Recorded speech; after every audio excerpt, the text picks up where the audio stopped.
Well, welcome back, and I'm discussing more of what happened on July 2nd, 1863. Where I left off is Strong Vincent is taking his brigade up to Little Round Top to cover this part of the Union line.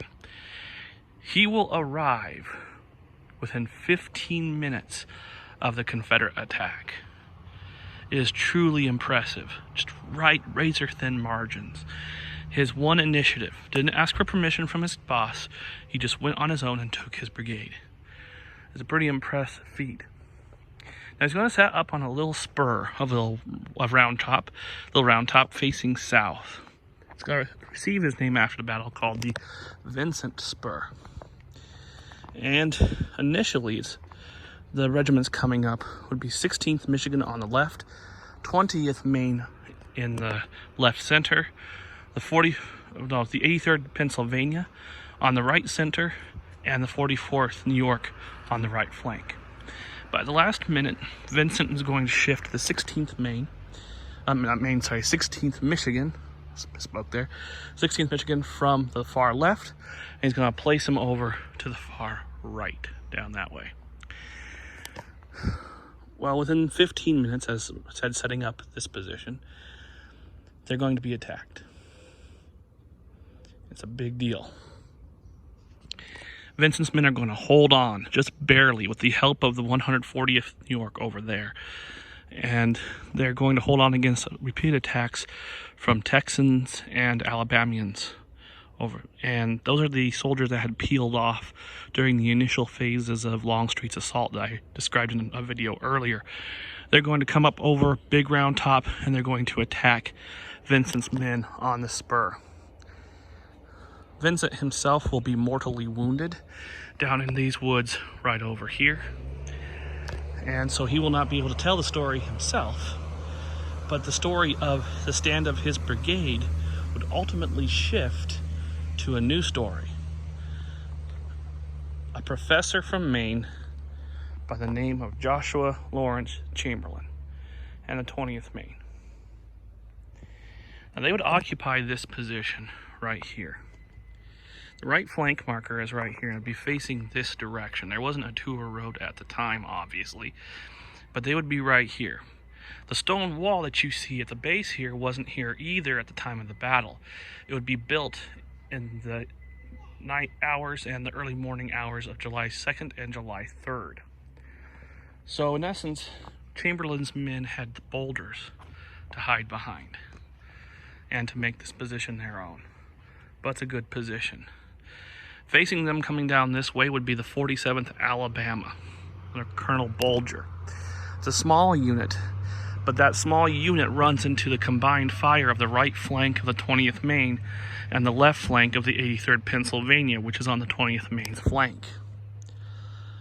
Now Chamberlain, this is his first battle in command of the 20th Maine. He's a professor from Bowdoin College. He's pretty much, by the time he's done at Bowdoin, he'd have taught every subject pretty much in the book. And he's a smart guy. He knows multiple languages, but he's not military trained. We most notably know him from the movie Gettysburg, portrayed by Jeff Daniels. But really, this regiment, besides an action at Fredericksburg, had not really seen a lot of battle. And so now they were forming the far left of the Union line. Well, as the 47th Alabama is being broken up over here and their attack is stalling out, there's going to be coming from Chamberlain's second in command, Major Ellis Spear, on the left flank. He's going to say, the Confederates are trying to come in around us, come around the flank, coming in this direction. So what Chamberlain's going to do is he's going to thin out his line to a single rank, anchoring it here on the flank marker that you see here. Now that wasn't here at the time, but anchoring it there, leading down essentially to just a little bit off of the monument for the 20th Maine in the distance. That's where he's going to place Andrew Tozier with the color guard right there, plant the flag, and he's going to bend back the line or refuse the line along this path right here to that marker over there, the left flank. Sorry about the finger there. But what happens is that now the 15th Alabama is going to come in. They're going to try to find, ever so slightly, every single assault, they're going to try to find the end of Chamberlain's line. They're going to try to keep on working around. Assault after assault from thirsty, tired, hot Alabamians. I mean, you have to hand it to these guys. They hadn't had water for hours. They'd been marched, they got about 24 miles just to get to here that day.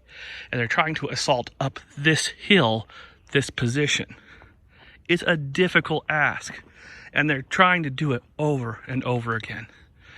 But Chamberlain is pressed. The 15th Alabama is basically holding their own. And they're coming up in wave after wave. One after another. Eventually the fighting in this area would be desperate and hand to hand. It would surge back and forth until eventually at one point the left flank of Chamberlain's men is almost bent back on the right flank over there. But they will reform and tack back and repulse Oates' men back down this way, the 15th Alabama. Oates is going to order one more charge.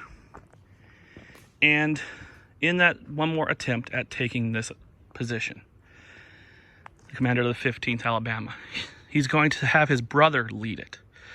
Now this comes also close to breaking Chamberlain's line, but it doesn't succeed. And in the melee, Oates' brother will be mortally wounded near that rock right there.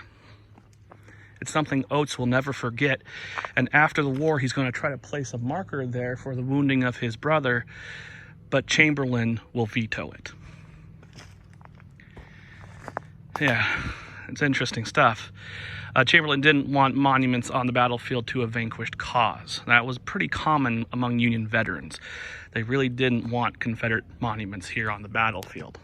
That's not a political statement. That's basically their view, okay? And there was a lot of resistance for a lot of years for putting Confederate monumentation on the battlefield. Well, Chamberlain, feeling desperate, knowing he's been attacked over and over again, he's out of ammunition, and more to the point, he's been ordered by Strong Vincent to hold at all hazards. Usually in the Civil War, when you run out of ammunition, you expect to be relieved. You're going to be pulled off and pulled back, and someone else will come in and take your place. But what Vincent was telling Chamberlain at that moment, he was saying, there will be no relief. You are it. You cannot move. You cannot fall back. So Chamberlain, detecting, having also taken most of the ammunition from the dead and the wounded, even rifles from the dead Confederates, he now does a desperate thing. He also detects fire coming in from behind him. So he thinks the Confederates are coming in behind him from the north side. So he does a desperate thing. He orders a bayonet charge. Well, Oates' Alabamians are pretty well spent at this point. But seeing a bunch of Maine men coming down on them with bayonets pretty much seals the deal for them, and they basically just get out as best they can. Oates himself, exhausted from having gone 24 miles that day and thirsty, is actually going to pass out somewhere near Big Round Top and will have to be carried off by two members of his regiment. So that's what fighting happened here on 20th Maine. Was it as dramatic as the movie? Yes, it was. Did it make a difference? Yes, it did. But again, that's also up for debate. So thank you for watching, and I'll talk to you later.